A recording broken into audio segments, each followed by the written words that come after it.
oya côté madame Badbola c'est qu'azali ndoki ce qui va preuve hein ezali que yuma 200 millions bungaki bakanga nous avons été pour le président Félix Tshisekedi président république ni tomo sonire Chadari ana poids moroté ngarutu na leki na poids politique sono bela madame Badbola pourquoi parce que azali disciple Tshisekedi de ngai Obe Minako, moi de j'ai ngai secrétaire général de Tshisekedi na maître Jagad. Est-ce que biso ba Tshisekedi c'est net organisé quand même? De au Kabila tike mbokana c'est makasi. Toujours préparé déjà dossier moko la justice contre connaît nanga. Bonjour internautes abonnés de MC Pro TV, amis des réseaux sociaux. Merci de continuer toujours à nous porter votre confiance, à nous être fidèles. Nous vous remercions vraiment. Et vous, comme vous le savez, l'actualité politique ici en République démocratique du Congo est vraiment dominée par beaucoup de sujets. Nous pouvons commencer par le procès Vital Kamerhe, en passant par ce qui se passe au niveau du Parlement et surtout à ce qui concerne la nomination des mandataires publics dans l'actualité est vraiment dominée par beaucoup de sujets. Et ce sont ces sujets-là que nous allons exploiter, nous allons décrypter avec notre éminent invité qui n'est que Patrick Ebengo. Patrick Ebengo est secrétaire général du regroupement politique disciple d'Étienne Tshisekedi. Patrick Ebengo, bonjour. Bonjour mon frère Richard.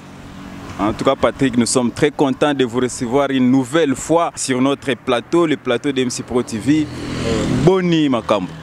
Oui, Makambo, vous allez bien. Je pense que c'est une émission qui sera bilingue parce qu'on sera en français et en lingala pour une large diffusion. Vraiment, la santé elle est bonne maintenant, malgré que je suis un peu convalescent. Je suis toujours au Congo central. Presque 2 mois, je suis venu en mission officielle pour le compte de notre regroupement politique, le disciple Etienne Tshisekedi. Et nous pouvons savoir quel est l'objet de votre mission ici en Banzangungu.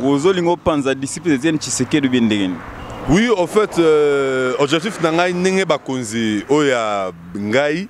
Il y a les disciples Etienne Tshisekedi, le coordonnateur national, maître Jean Malengana Pesembote, le coordonnateur national adjoint, M. Katolo Adolphe, autrement appelé Salax, et puis la Pesembote, na comité de sages tout, il y a un bâtiment dans Congo central, il y a bon, il y a kita, nata dans le terrain, parce que tous les gens sont membres de Bisso, et puis la pandémie à Covid, je devais venir pour quand même soutenir la population, amener un petit rien là comme cache-nez, gel, et puis voir aussi ce terrain, ma rembarisation, son excellence, c'est Akassa Bandoubola à Sali, parce que nous voyons qu'à Kinshasa, les prix ont tellement baissé, le prix des produits, des denrées alimentaires, et je ne devais pas rester à Kinshasa, étant un regroupement politique soutenant la vision de son excellence, le président de la République, Félix Tshisekedi Tshilombo.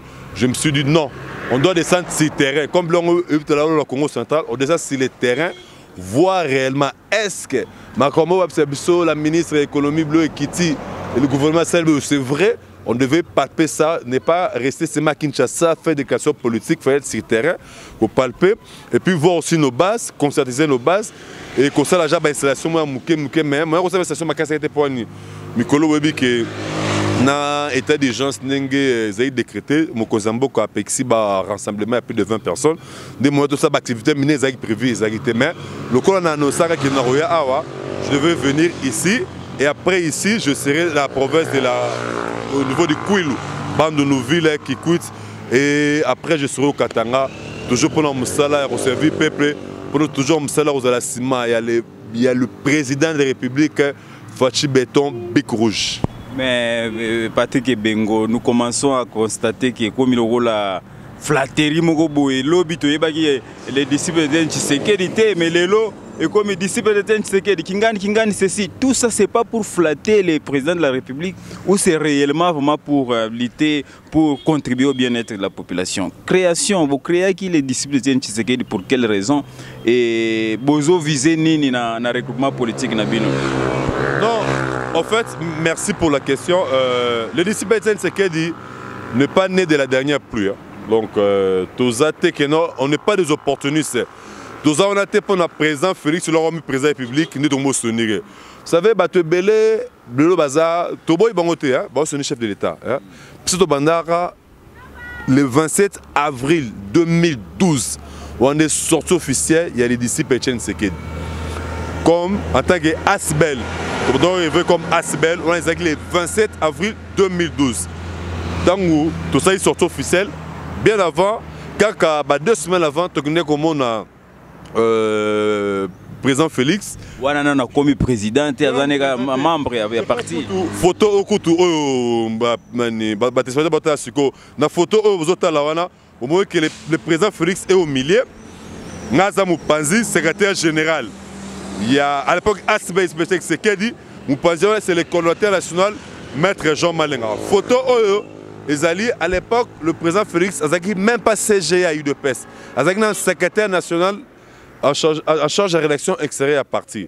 Donc, peut-être j'ai la vision. Pour qu'il y ait un président d'honneur, il y a Asbel au sein du parti, le disciple Etienne Tshisekedi. Il est vraiment ravi, à ses plaies, vraiment profondi, créer structure, à l'honneur, vraiment, soutenir Bino. Et puis, depuis 2012, chef de l'État, président Félix, a toujours soutenir Bisso. Na sortie officielle, Yemoko, Aya, il s'est mal en Guéringiri, et puis toujours à soutenir Bisso. Oh, donc, le président d'honneur, ah non, et c'est une état de besoin, vous soutien. Oh, c'est état de besoin, non, tu Mongala, pour tu n'as Mongala, implantation. Ah, Tozu, oh, tu n'as pas aussi. À soutenir. Donc, c'est pour dire à la population que nous là, nous ne sommes pas des opportunistes. Et bien, les bâtiments, oh, Fachi, Nanani Fachi, oh, Fachi, tiens, comment Makola Fachi. Vous soutenez le chef de l'État, mais vous êtes des opportunistes. Vous êtes comme chef de l'État.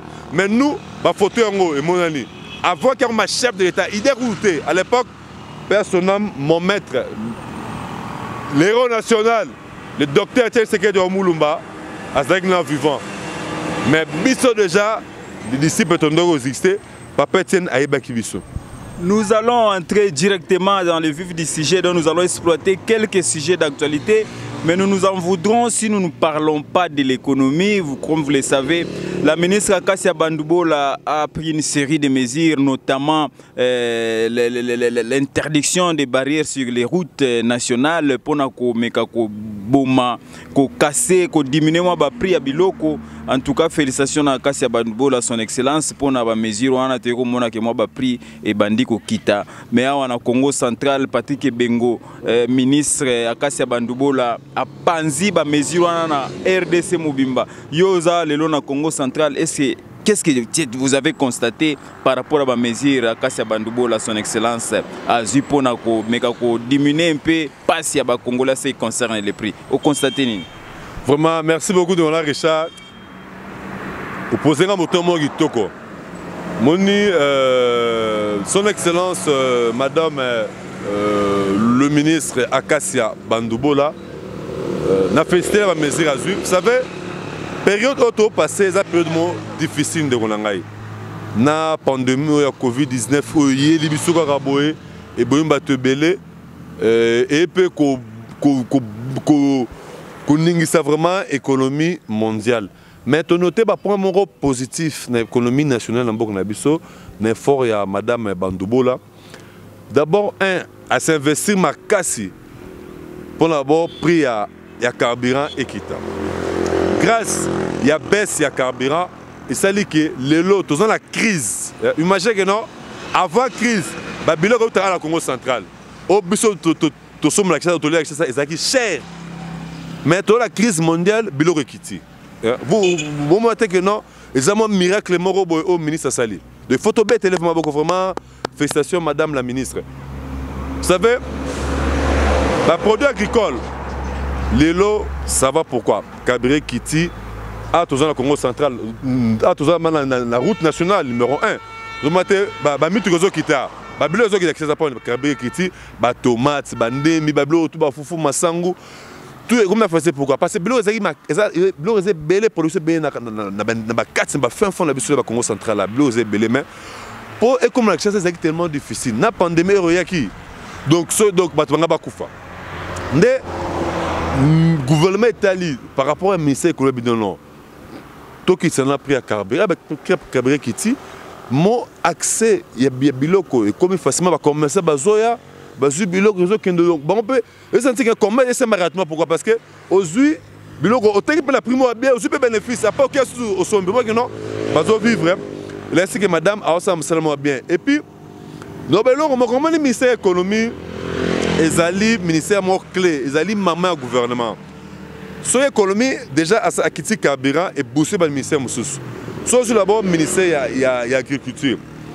Il faut que la production agricole. Mon grâce à la production agricole, de développer Mboka. Pour que la production agricole soit bien, il faut que le carburant qui a accompagnement dans la matière économique. Donc, même bien avant même Magamba Covid, Madame Bandoubol, Bongo, Madame Bandoubol, pourquoi? Parce qu'elle d'ici Péchen Seked le Kolangaï. Le Kolangaï, le Kola président Félix, il y a pas d'ici Péchen Seked. Il y a un autre, Néon Lobelaï. Amérique quand même, qu'au cas de la tracasserie, la barrière, la barrière, elle est tellement trop que. Imaginez que vous pouvez avoir vos marchandises, de quitter moins d'abord, marcher là-bas dans le maillot, mais pour arriver à ça, il y avait plus de 15 barrières. C'était tout à fait normal pour que le prix plutôt puisse augmenter. Maintenant, mesure Madame Mazouaki a supprimé barrière Congo central, Kouilou Kongo, on est quand même Babilo Romosani, et comme Kota, et puis le gouvernement a remonté effort rebelle. Sauter le lot déjà pris à diamant. Il y a couvre déjà, et comme déjà, à niveau bien. Donc ça démontre que non, après Covid, l'économie nationale s'est stabilisée vraiment bien. Le dollar est quitta. Non, mais. Le dollar est bon, ma case. Non, dollar est quitta. Dollar quitta pourquoi? Et quitta avec production. Vous savez, l'Iboso, production est quitté. Mais avec la production agricole, nous avons produit trop de quitta dollar. Dollar, vraiment, quitta de Kolangaï. En tout cas, merci beaucoup à l'effort des membres du gouvernement général, et en particulier Madame Lokola, Madame Kassia Bandoubo, là où elle est ministre de l'économie, mais Madame Awana Congo central, Maman Baza et Belé, où Bazo Bundana pour l'économie et Koka Kozala bien. Kanisa bango maman puisque tout solina ba maman ebele bazole la kaba mona mama oyo lelo azo diriger économie mais madame wana Congo central to yebiga yaka na yaka na discrétion amona na raté mais ba maman bazana besoin ya komona ye yo lobi nini non yonde lobi que non man excellence bandobola à discrétion a kitara lufu bo mona image te pas gars écoute na lufu ba combattre lufu mais zaki deux fois te na bande comme so IDPS IDPS ngamba Angola ba katsa ba bino mo conseil IDPS mo madame Bandoubola ba ya donc mais déjà à Moussala remarquez tout le monde quand même c'est tout fait de Kolanga dès que ça ceux qui madame Bandoubola c'est investigué maintenant Covid mais batonga vous sandengeni Azaye mon côté ndeko Patrick Bengo to yebi sous que tout ça na maman Nabiso la première dame au boyebi Denise Nyakeru ces derniers temps ils appellent actualité a outil ko décrété a outil ko décidé à organiser ba comédien en mutualité puisque tout le monde a habitué de comment na mboko yo comédien kufi batu baye ba pesi ba cercueil ba pesi ba Babilo à Rolia, Babilo à Romela. Comédien me fait la même chose, mais personne ne songe à vivre à comédien. Personne ne songe à ces comédiens-là pendant leur vivant. Mais madame Denise Nyakeru Lelo a décidé d'organiser Bango en mutualité.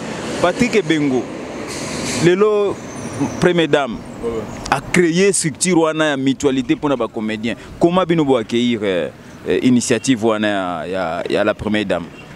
Vraiment, merci beaucoup à la première dame, Maman Mboka. Babi, derrière un grand homme, il y a toujours une grande dame. C'est Maman Denise Nyakeru Tshisekedi. Vraiment, au monde de Kolangaï, il ne faut pas oser à moto, soit à Koufi, où il y a $100 000, $1 million. Oh, boy, quand même, le gros là, il faut déposer un sensé. Merci beaucoup. Papa Chaba, hier, maman Denise Mbaye Bangalobi a sali 45 ans. Banda Bandi, Moussala, Oyo, ya théâtre, les Camboyo, et c'est maintenant noté. Et c'est maintenant noté. Et là, c'est que maman Denise a la vision de la ce qu'elle dit. Présent, le Bakini, présent fils, la ère à campagne. Tu bataille campagne, la biso Zalaki, pour éradiquer la pauvreté. Nous battre campagne. Déjà, là où maman Denise Assali, donc, no comments, commentaire réalité, bah commenter, bah commenter. Et que nous avons beaucoup de Laura Sali, c'est vraiment à garantir bon sur la santé, bon la famille, bon money, la santé n'a pas de prix. Le but est ça, Moutakouf, il y a 50 000 $. Maintenant, Mouta Bando Bella, tant souvent, Bando Bella, il est dans la télévision, bon, là, combien? Bon, on a été dobino, bozoba, bozali, batumoro, prophète de malheur, prophète de mort. Nous avons Koufara, pour vous faire badon. Vraiment, quand la maman de Signaki, au secret, vraiment, tout ce pays, vous avez soutenu la biche, c'est moi que non. Demain, vous allez, moi, c'est le moment 20 et c'est Kotsi. Il y a Bisso. Il y a identité, il y a la carte Makila. So, Katia, IDP, c'est qui tient, Etienne, c'est qui la carte Nanga.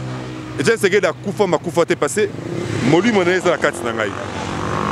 Merci Toko Banda directement. L'actualité, c'est aussi ces débats qui se passent au niveau du Parlement, au niveau de l'Assemblée nationale, comme vous le savez. Et il y a certains députés, certains élus du FCC qui ont décidé de vouloir ravir une parcelle de pouvoir du président de la République. Ils ont décidé que désormais, si cette loi passée, les magistrats doivent passer par les cutis du Parlement. Donc, loi wana, ils ont créé makelele déjà, tout le monde y dépêche, azo bunda déjà pour akoka kuboma loi wana elekate. Puisque une fois cette loi passée, en tout cas, justice est beaucoup et pourtant le président de la République a prôné état de droit. Mais avec la machination, nous sommes comme état de droit et puisque nulle part au monde, pendant 18 ans, le FCC va pouvoir réduire le pouvoir des magistrats. Pourquoi les lots balingi ba décider qu'on réduit le pouvoir des magistrats? Ba magistrat ba dépendre na bango. To ça l'analyse on ndeko Patrick Bengo yomoko landa ki ozolanda actualité lobby déjà na parlement ezalaki benda bika ba combattant ba silika ki fort lobby na parlement makambo salama ki ma bien te batumsu ba bazwaki bambata batumsu ba jipe panzana ki yo analyser ndenge nini loi oyo ndeko Beminaku akotisi na parlement. Omoni ndeko langai, vous savez, Maramo Oyo ndeko Beminaku n'a pas sa réelle estime belé en tant qu'un professeur, parce que ma professeur. Mais la que bah ce thèse on ça gana, ils ont doctorat Bouzoba. Oui que série ya président Laurent Désiré Kabila ba bengane na magistrature. Voilà. On va nous tout. Yo mo journaliste sur le de Lorona. Donc Beminaku a repéré un exemple à ta moko, c'est pourquoi. Dans musée yaki Minako wala ba bengana ka ye magistrat Minako bengana magistrat. Et là on a observé c'est pas ça là. Ba été majorité parlementaire, il y a sur 350 députés. La Congo a plus de 80 millions de Congolais. Oui, c'est parce que majorité parlementaire, la majorité populaire, ni l'équipe de Rolangai. Au moins que biso pour cette l'équipe. Là on est là c'est pourquoi. Le lobby toyen la démocratie, toyen qu'on installer, qu'on instaurer état de droit. Oyo mo konzinabiso autorité morale na ngai. Il y a les disciples de Sekedi, président na ngai, mo konzina ngai le président Fachi a instauré un état de droit. Mais normalement la bande de la FCC comment on état de droit que non magistrat azali supérieur. La justice est indépendante. Bino bolingi que bon peut sa pouvoir la ministre de la justice de façon que comment qu'on arrêter ba décision sur la justice. On a trouvé na dictature. On a été droit état. Mais c'est bien que ni nous on est relégaté.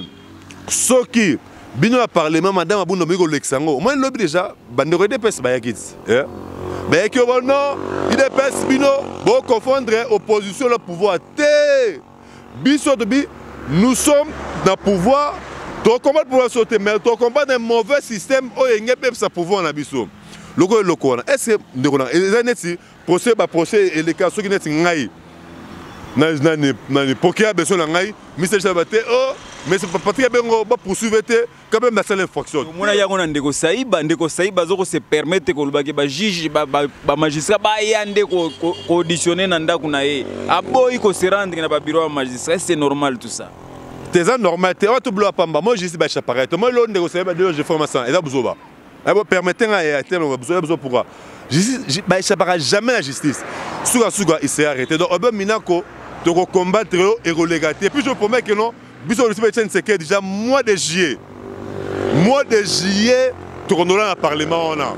Tu vas dans le Parlement. Ceux qui vont voter en haut, tu vas dans la Cour constitutionnelle. La Cour constitutionnelle, c'est vraiment. Donc, là, on a relégaté. Donc, ma belle basala qui lobby biso pe kokolo na dictature balingi babanga les gens qui non l'autre ba comme sani ba mo kanga manenga justice. C'est la question que j'allais te poser, Patrick Bengo. Qu'est-ce qui leur fait peur na justice? Parce que tout le monde a eu dernièrement une présidente de l'Assemblée nationale niveau en autorité à Zoloba. Nous ne sommes pas dans la République des juges. C'est regrettable. Bazo banganini pour court-circuiter justice. Bazo banganini vraiment justice. Vous savez, Madame Abunda, c'est pas la première fois. Madame Abunda, des fois, elle dit des propos que elle a été. Ils ont forcé, dit Lobaboy. Est-ce que Souya Boy, République des juges, c'est-à-dire que tous à la République, il y a sanguinaire, République des assassins, il y a Géraki. Non. Biso Tobelo, on a président Félix Azali Maboko Pembe. Tu sais quoi ça Pembe. Tu y a la dizaine de choses Pembe. Tu dois faire un Pembe. Tu dois faire un Pembe. Donc, là, on a tout côté les mélanges, tout côté les mélanges, parce que le monde qui est bango, ben minako, na FC surtout. Bazan a faux boule contre République, contre le président Fachi, to côté les melabango, tina souka, ça la paix biso, et l'autre côté pourquoi? Parce que moi, je m'appelle eux. Moi, je m'appelle un simio. Je m'appelle un coco. Il a fait essayer de chip mon monde à Sani, à Konzambelo. Le quoi, je m'appelle un chilombo. Donc, là, on a tout côté, mais on a bien. Oben Minako, moi de j'ai un secrétaire général de l'Inspection de la maître Jagad. Luana, bon l'extrêmement parlement, Bissona Bino. Vous savez, les lions tranquilles et calmeux. Les lions tranquilles plutôt et calmeux. Est-ce que vous connaissez les lions tranquilles? C'est le peuple. Le peuple est plus fort que la majorité au Parlement. Tokote mais à Luana, Tote mais à Luana, et au tir au Lekate. Bamabe Basalaki, Bambongo Bazunga FPI.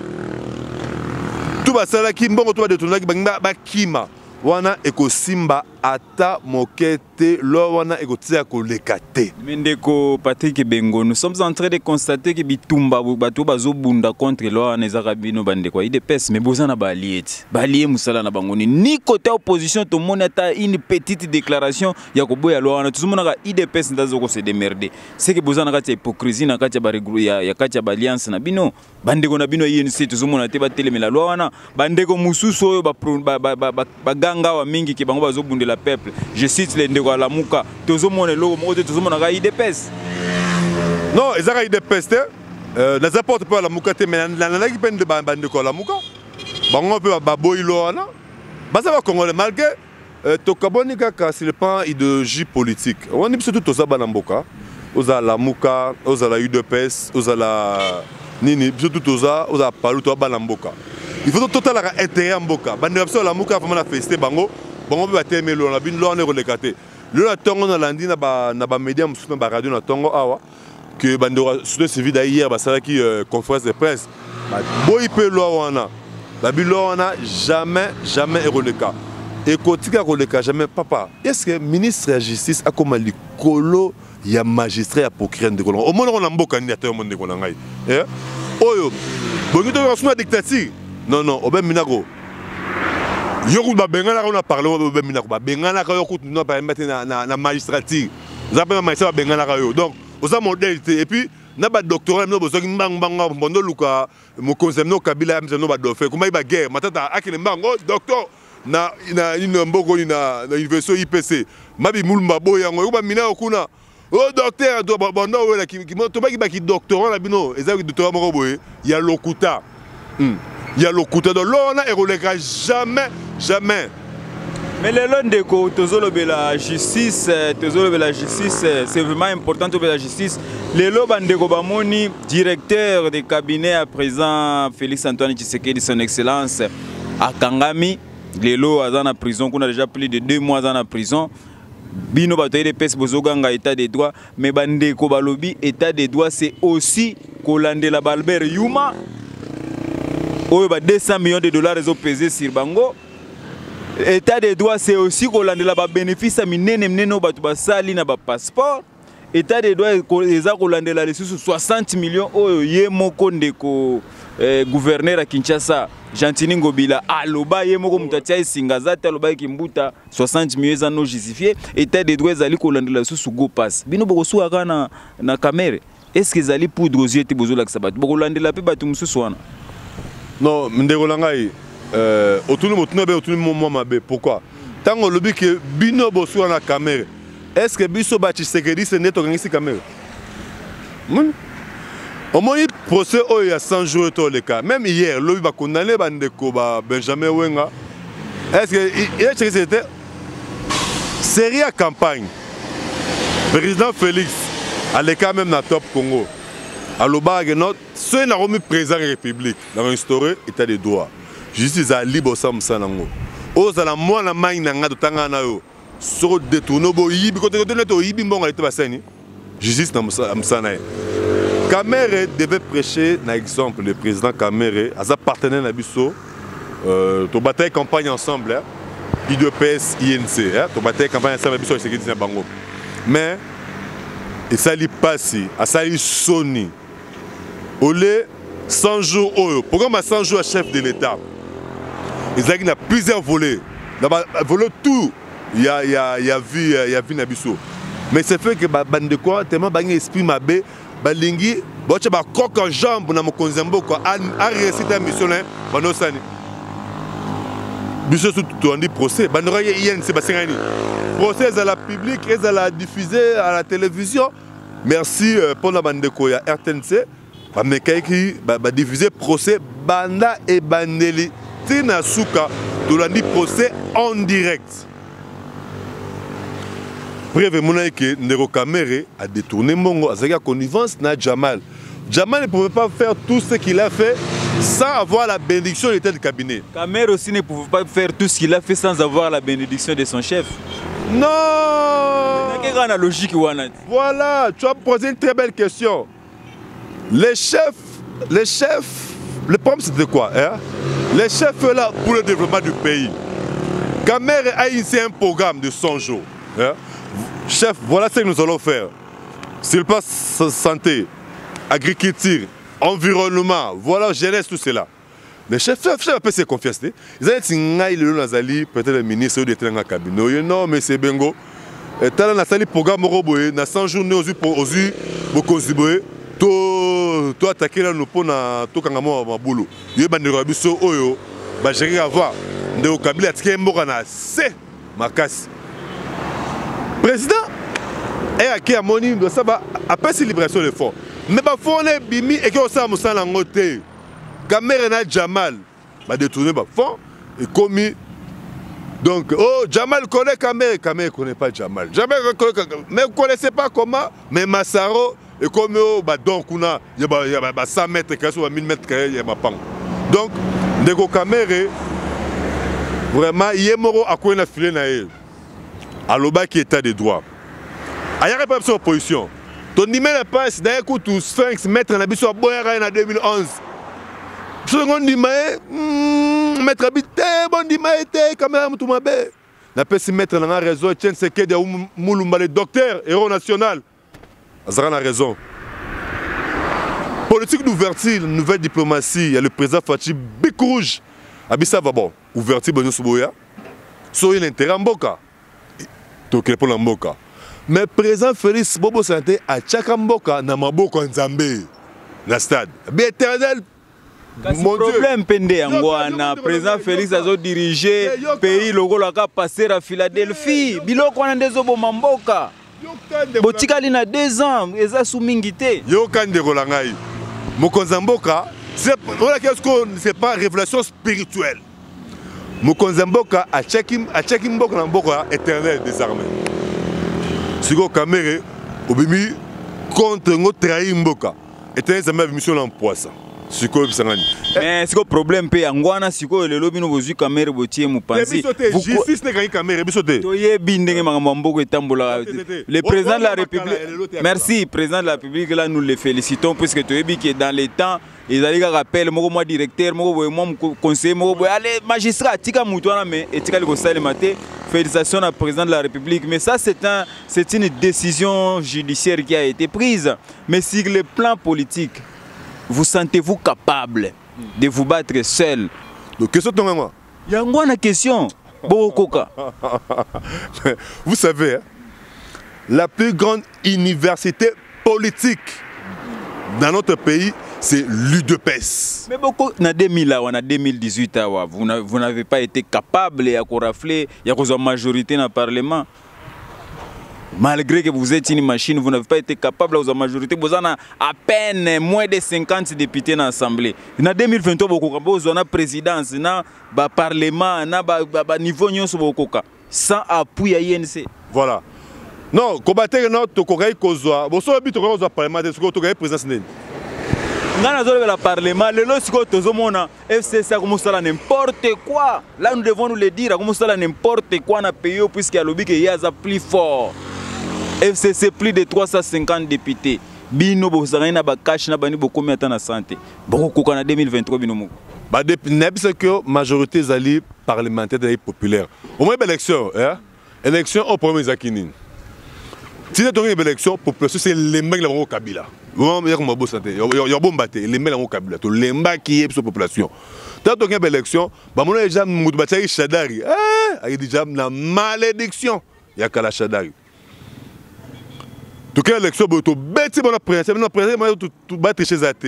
Vous avez dit, ah, ce que vous avez dit, vous avez dit, vous avez dit, l'Assemblée nationale, vous avez nommé, vous avez fabriqué des députés. Vous avez fabriqué des députés avant de fabriquer. Mais les lois sont compliquées, marche à pays. Compliqué. Mais il y a un parlement, n'importe qui a comme le président de la République.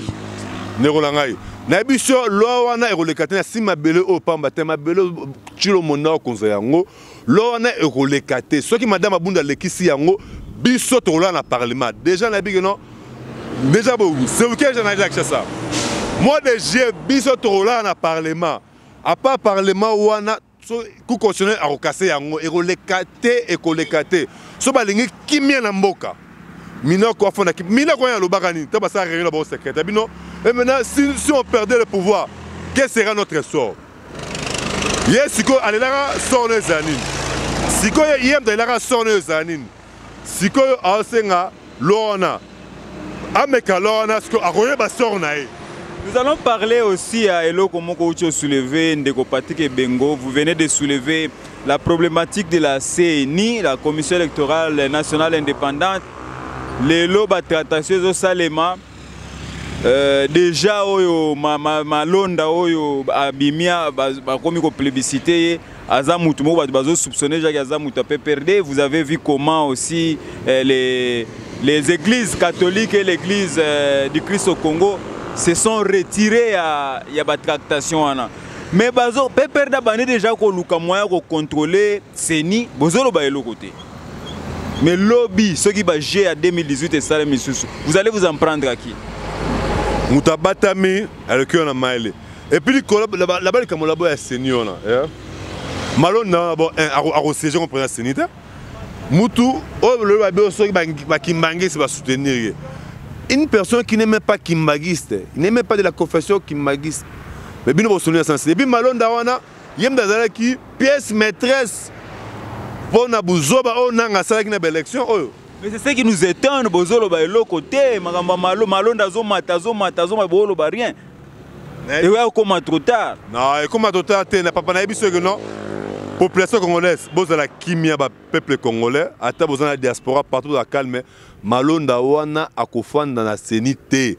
Bozala calme ba ko bongisa, mutuma société civile obima. ECC catholique va se mettre d'accord, digne. Vous savez, le peuple congolais a souffert trop. L'autre a 60 ans. 60 ans, oh, tu es une misère. Gloire à Dieu, 60 ans, on a mis Moïse a déjà les sauveurs. Ils ont Etienne Sekedi à Moulumba. Mais à Moni Kanate. Na Mona Kana. Bibi Yom de pasteur. Et à Souna. Il y a ni. Il a dit. J'ai fait ça. Na Mona Kana. Bibi to la Bible. Josué. Papa, yo zo kota na makambo za na maîtrise na ngote te lobela mba politique. Non, ma Bible, pas ma Bible. Donc Josué quoi. Le Josué c'est le présent Fachi. Donc pour la semaine que non. Bazala kimia. Makamo et aussi ma bezate. Maman ya senyona tenep songote. Malonda on a atko ma présence sénité. Là-bas nanga alors ça na ba compte nanu. Nanga c'est na ba quantité. Bon moi je pense rien. Nanga pe faut pas poursuivre nanga wana. Biso ba c'est déjà c'est l'occasion la micro na ba non. Toujours préparer déjà dossier moko la justice contre connaît nanga. Merci beaucoup à MC Pro TV, tous nos abonnés. Vous qui hésitez encore de vous abonner, abonnez-vous pour avoir besoin d'informations à Choboye. Nous allons vraiment clôturer cette émission, mais nous ne pouvons pas le faire si nous ne concluons pas cela avec notre invité, Patrick Ebengo. Nous avons 3 ou 4 minutes.